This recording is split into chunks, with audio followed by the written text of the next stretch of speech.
सभी YouTube family को राम राम। मेरा चैनल पे आप सभी का स्वागत है। मैं पुरुषोत्तम मास में बहुत ही सुंदर, बहुत ही प्यारा पुरुषोत्तम भगवान के भजन सुनाने जा रही हूँ आप सबके बीच में। आप लोग पूरा सुनिए, गौरा मैया और शंकर भगवान के। तो आप लोग पूरा ज़रूर सुनिए। चलिए देर ना करते हुए मैं सुना रही हूँ, आप लोग सुनिए। भोरे के गाइल दुपहरिया गौराय भिले नायली। भोरे के गाइल दुपहरिया गौराय भिले नायली। किया गौरा डूबली से धसली, किया जोगी से लोभैली। किया गौरा डूबली से धसली, किया जोगी से लोभवाली। नाही शिवजी डूबनी से धसनी, नाही जोगी से लोभवानी। नाही शिवजी डूबनी से धसनी, नाही जोगी से लोभवानी।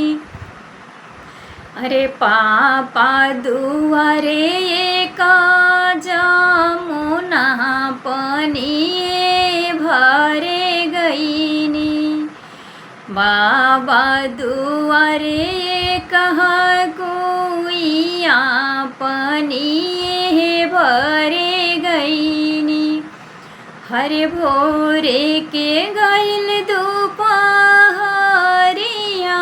गौराय भिले नायली। भोरे के गइल दुपहरिया गौराय भिले नायली।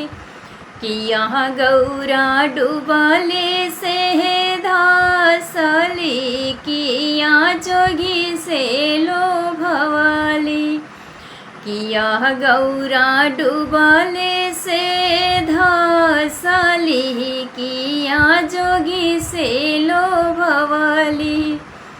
अरे नाही शिवजी डूबनी से धसनी, नाही जोगी से लोभवानी। नाही शिवजी डूबनी से धसनी, नाही जोगी से लोभवानी। अरे चाचा दुआरे कहबघिया फूलवे हो लोरे गईनी। अरे चाचा दुआरे कहबघिया फूलवे हो लोरे गईनी। भोरे के गइल दुपहरिया गौराय भिले नायली। भोरे के गइल दुपहरिया गौराय भिले नायली। किया गौरा डूबली से धसली, किया जोगी से लोभवाली।